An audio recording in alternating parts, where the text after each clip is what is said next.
अस्सलाम वालेकुम, मैं हूं जुनैद जावेद और आप देख रहे हैं मेरा YouTube channel Junaid Javed official. नाजरीन, वैसे तो हम आपको बहुत सारी स्टोरीज पहुंचाते रहे हैं और हमारा वादा भी यही है कि ऐसी स्टोरीज आप तक पहुंचाई जाए जो कि अनटोल्ड स्टोरीज हों, जो कि आप तक नहीं पहुंची हों। बिल्कुल वही आज भी हम करने जा रहे हैं, क्योंकि बल्दिया उज़्मा कराची में बहुत कुछ चल रहा है जो कि आपके सामने नहीं आया है और मुस्तकिल कराची के अफसरों का, कराची के लोकल लोगों का इस्तेसाल बल्दिया उज़्मा कराची में किया जा रहा है। आप सोच रहे होंगे कि mayor Karachi barrister Murtaza Wahab Urdu speaking हैं, कराची के हैं, अफसरान भी कराची के हैं, तो फिर ये इस्तेसाल कैसा? बिल्कुल जी, इस्तेसाल हो रहा है। और मैं अपनी ये जो वीडियो है आगे आप जब देखेंगे तो आपको एक एक चीज़ शीशे की तरह साफ दिखाई देगी। अगर आपने अभी तक मेरा YouTube चैनल सब्सक्राइब नहीं किया है तो ज़रूर कर लें। और आगे की जो कहानी है वो मैं आपको बताने जा रहा हूँ। इस वक्त बल्दिया उज़्मा कराची में उर्दू बोलने वाले अफसरान इंतहाई कम हो चुके हैं, जो कि बल्दिया उज़्मा कराची के मुलाजमीन हैं, जो कि बल्दिया उज़्मा कराची के अपॉइंटी हैं, जो कि बल्दिया उज़्मा कराची में मुख्तलिफ ग्रेड्स पर काम करते रहे हैं और फिर उन ग्रेड्स पर काम करने के बाद 18, 19 और 20 ग्रेड के ऊपर जो है इस वक्त पहुंच चुके हैं और शहर के लिए कुछ बेहतर करना चाहते हैं, लेकिन उनको चांस नहीं दिया जा रहा बल्कि घर बिठाया जा रहा है।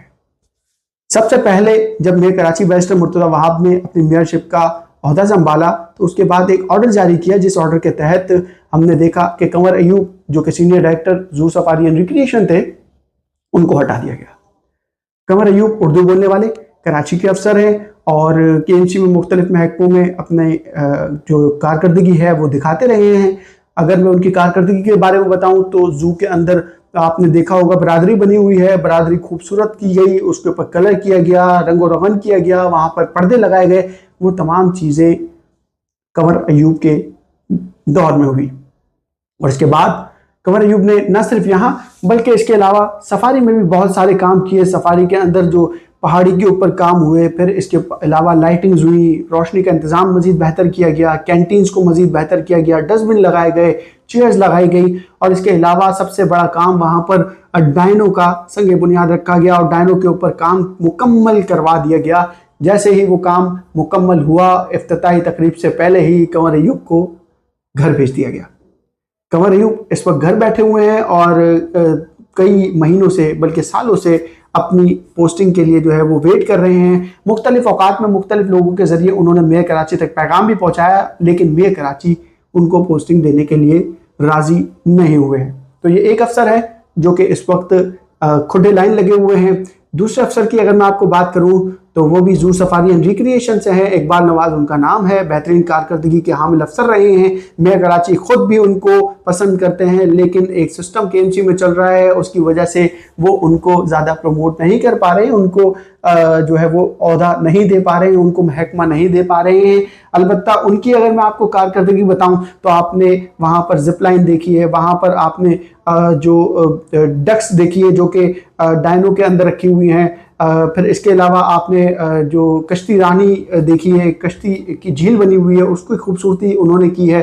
फिर इसके अलावा जो वहाँ पर जंबो जंपिंग है वो भी उन्होंने अपने दौर में मुकम्मल कराई, हॉर्स राइडिंग कराई, शूटिंग क्लब करवाया और इसके अलावा पहाड़ी के ऊपर कई बेहतरीन तरीके से काम करा। और उन्हीं के दौर में एक मशहूर ड्रामा जो कि इश्क मुर्शिद है, उसकी शूटिंग भी सफारी पार्क की मुख्तलिफ लोकेशंस पे हुई। जब एक सीनियर डायरेक्टर इतना वेल तरीके से अपना चार्ज संभाल रहा है, काम कर रहा है और अपना बेहतरीन परफॉर्म करके कराची को दे रहा है, तो उस अफसर को वैसे हटाना बनता नहीं था। लेकिन क्या वजूहात बनी ये तो मेयर कराची बेहतर जानते हैं, उनकी इंतजामिया बेहतर जानते हैं, या म्यूनसिपल कमिश्नर अफजल जैदी बेहतर जानते हैं कि उनको क्यों हटाया गया। अलबत्ता वो अफसर भी इस वक्त घर पर मौजूद हैं और अवेट फॉर पोस्टिंग है।